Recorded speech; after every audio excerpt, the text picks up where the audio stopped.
the perfect planner.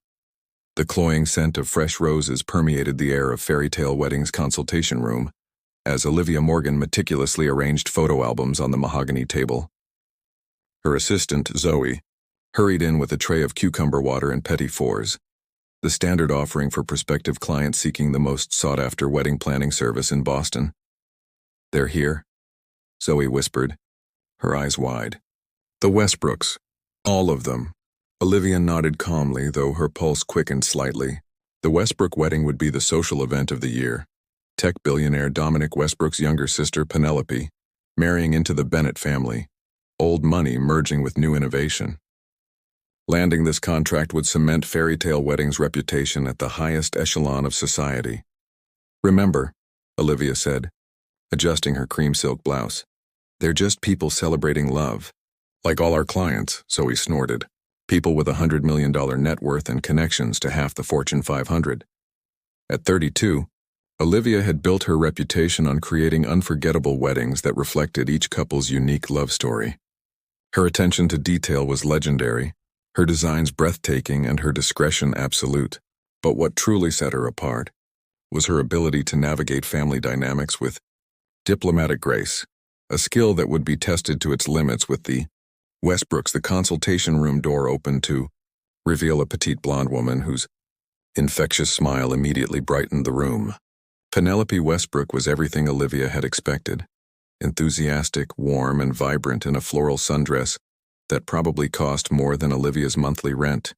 "You must be Olivia," Penelope exclaimed, clasping Olivia's hands in hers. "I've followed your work for years. That Sutton Miller wedding with the butterfly release? Pure magic." Olivia smiled genuinely. "Thank you. It's a pleasure to meet you, Miss Westbrook. Penny, please. And this is my fiancé, James."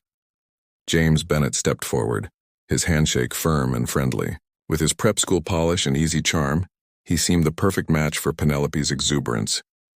"We've heard wonderful things," James said.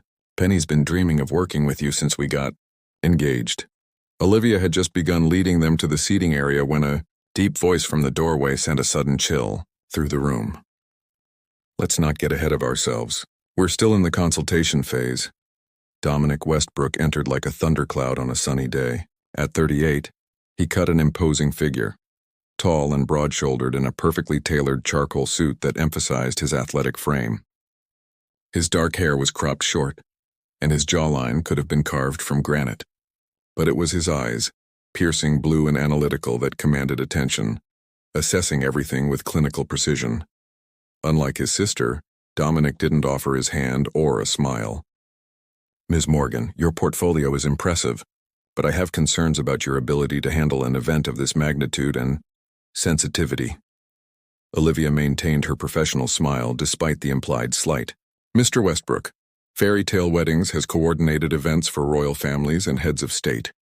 I assure you we're quite capable of managing your sister's wedding with the discretion and excellence it deserves." Something flickered in his expression. Surprise? Perhaps that she hadn't been intimidated. "We'll see." For the next hour, Olivia presented concepts tailored to Penelope's romantic vision. An elegant garden ceremony, transitioning into a sophisticated reception that would blend traditional elements with modern touches.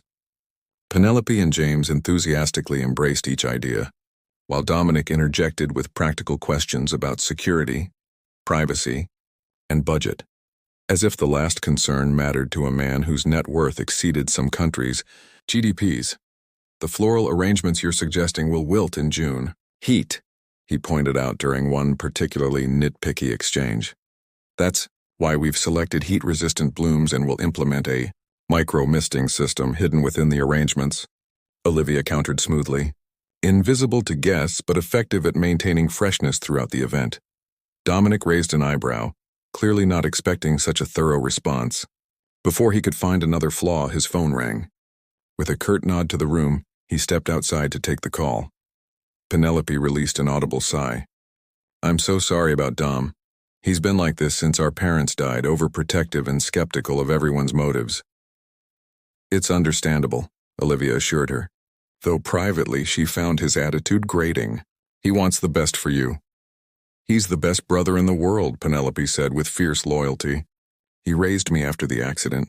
put his life on hold when he was barely out of college himself. But sometimes I wish he could just relax and enjoy things instead of analyzing them to death. When Dominic returned, his expression had darkened further. We need to wrap this up. There's an issue at the company. Penelope frowned. But Dom, we haven't even discussed. It's fine, we can continue another time. Olivia intervened smoothly, sensing the tension. I've prepared a preliminary proposal folder for you to review at your convenience. Perhaps we could schedule a follow-up meeting later this week. As the Westbrooks prepared to leave, Dominic fixed Olivia with that penetrating gaze again. I'd like to see the venue options personally before we proceed further. Tomorrow 7 a.m. I can give you 1 hour. Olivia managed not to show her irritation at his presumptiveness. I typically start consultations at 9, Mr. Westbrook. And I typically start my workday at 5, he replied without a hint of compromise. 7 a.m. or we'll need to find another planner. After they left, Zoe collapsed dramatically into a chair. Well, that was intense. The sister's a dream, but her brother? Human glacier with trust issues. Olivia gathered her notes, her mind already adapting her usual timeline to accommodate Dominic's demands. He's protective. That's not necessarily a bad quality. He looked at you like you were trying to sell snake oil instead of planning the happiest day of his sister's life. I've dealt with worse, Olivia said, though in truth, she rarely encountered clients who challenged her expertise so directly. Some people need to see results before they can trust. Zoe studied her boss with newfound curiosity. You're not normally this understanding of difficult clients, Olivia shrugged. Penelope deserves her dream wedding. If that means enduring her brother's skepticism, so be it. Later that evening, in the quiet of her apartment overlooking the Boston skyline, Olivia reviewed her notes on the Westbrook wedding.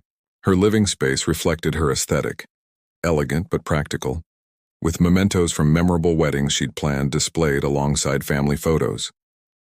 The only personal touch missing was evidence of her own romantic life, because there wasn't one to document. Her phone chimed with a text from her mother. Saw the Westbrook engagement announcement. Tell me you're planning that wedding. Plus, any nice single friends in that social circle for my perpetually single daughter? Olivia smiled despite herself. After 8 years of planning other people's perfect days, her mother still held out hope that Olivia would find her own happily ever after. What her mother didn't understand was that Olivia had made peace with her solitary life. After Jason had left her at the altar, in front of 200 guests at the wedding she had painstakingly planned herself, Olivia had channeled her humiliation into building her business. She created perfect love stories for others while keeping her own heart safely locked away. As she studied Dominic Westbrook's stern face in a magazine profile, Olivia felt a flicker of curiosity. What made a man that successful so deeply mistrustful? The article painted him as a brilliant but ruthless businessman who had transformed his father's failing software company into West Tech, the leading artificial intelligence platform in the world. No mention of relationships or personal life, just achievement after achievement.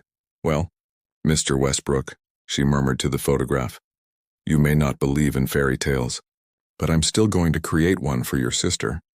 What Olivia couldn't possibly know was that the coming weeks would challenge everything she thought she knew about love, protection, and the carefully constructed walls around her own heart. The man who seemed determined to find fault with her work would eventually see deeper than anyone had in years, forcing her to confront whether the woman who orchestrated perfect endings for countless couples might deserve one of her own. Clashing perspectives.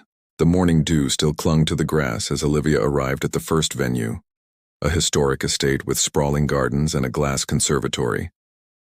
Despite the early hour, Dominic was already there, leaning against his sleek black Aston Martin, checking his watch. You're 3 minutes late, he noted as she approached. Good morning to you too. Mr. Westbrook, Olivia replied, refusing to be rattled. Shall we begin?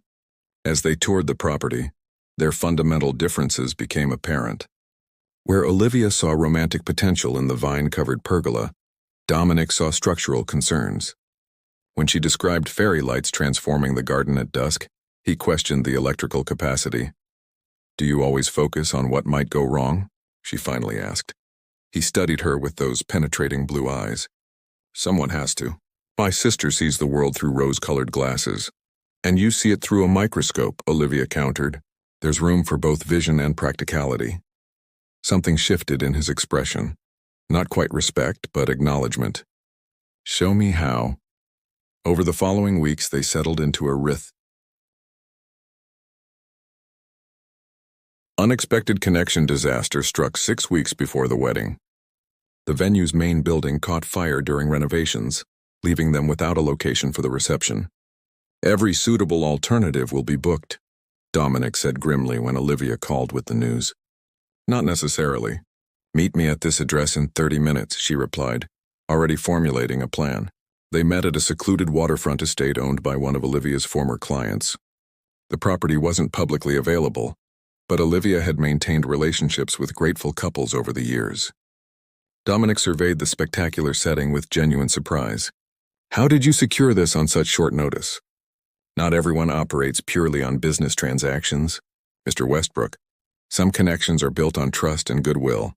That evening, they worked late in Dominic's office, reimagining the wedding for the new location. When Olivia mentioned needing to leave to catch the last train, Dominic insisted on driving her home. I can't remember the last time I saw the city at night, he admitted as they crossed the illuminated bridge. I'm usually looking at spreadsheets or sleeping on a plane. That sounds lonely, Olivia said without thinking. Instead of bristling, he simply nodded. It is. The unexpected vulnerability cracked her professional facade. Why do you work so hard?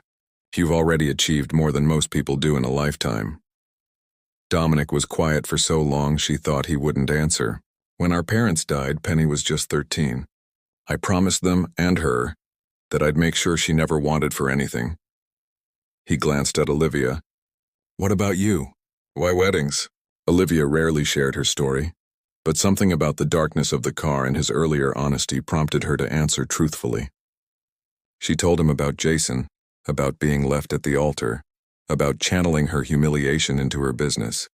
So you create happy endings for others while believing you don't deserve one yourself, Dominic summarized with unexpected insight.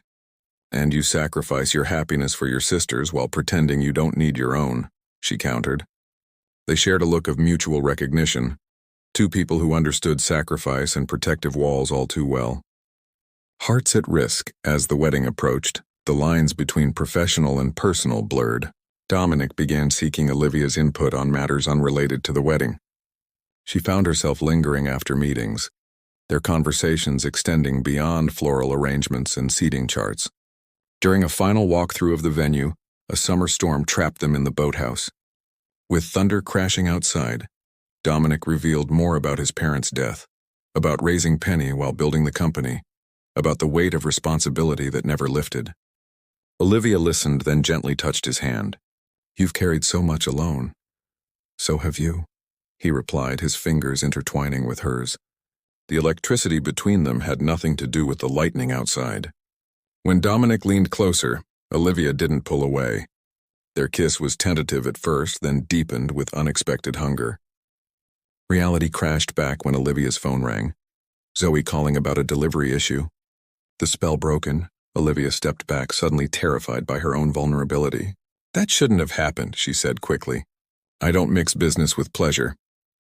Dominic's expression closed. Neither do I. Consider it a momentary lapse.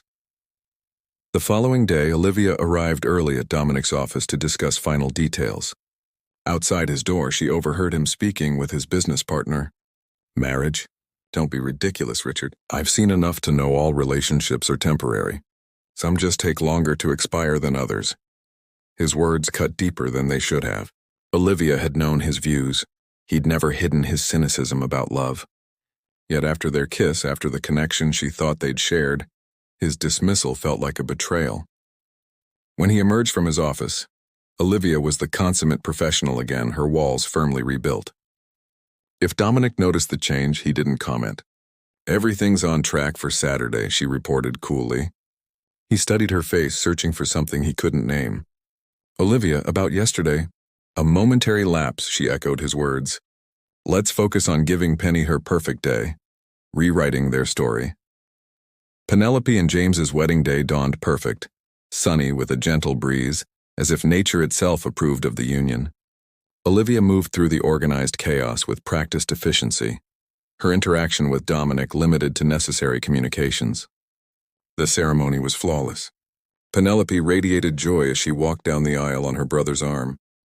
Even Dominic appeared moved, though he quickly composed himself as he took his place in the front row. During the reception, Olivia watched from the sidelines as Dominic delivered a surprisingly heartfelt toast to his sister. "Penny taught me that love isn't a weakness," he said, his gaze briefly finding Olivia in the crowd. "It's the greatest strength we possess." Later, as she supervised the transition to the evening entertainment, Dominic appeared beside her. "You've created a miracle," he said quietly. "It's everything she dreamed of." "That's my job," Olivia replied, maintaining her professional distance. "And what about your dreams, Olivia?" She finally faced him directly. "What does it matter? You don't believe in happily ever afters?" "I didn't," he agreed. "But watching my sister today, watching you bring joy to everyone around you while denying it to yourself," he took a deep breath. "It made me question everything I thought I knew." "I overheard you talking to Richard," she admitted, "about how all relationships are temporary." Understanding dawned in his eyes. "That's why you pulled away." "It was for the best." Dominic stepped closer. "What if I told you I was wrong? What if the man who's built his life on calculated risks wants to take the biggest gamble of all?" "What are you saying?" "I'm saying that the woman who plans everyone else's happy endings deserves her own." He took her hand. "And I'm saying I'd like the chance to give it to you, if you'll risk trusting me." Tears threatened to ruin Olivia's carefully applied makeup. "I'm terrified," she whispered. "So am I," Dominic admitted, his usual confidence replaced by raw honesty. "But I think that's how we know it matters." As the newlyweds shared their first dance, Olivia and Dominic stood together at the edge of the celebration they'd created. "One dance?" he asked, offering his hand. "We can figure out the rest as we go." Olivia hesitated, then placed her hand in his. "One dance," she agreed. "And maybe a new beginning." As they moved together under the stars, the woman who had orchestrated countless fairy tale endings finally allowed herself to believe she might deserve one too. Not with a perfect prince from her childhood stories, but with a complicated man who had challenged her, respected her, and ultimately seen her for exactly who she was. Sometimes, Olivia realized as she looked up at Dominic, the most beautiful love stories are the ones we never planned.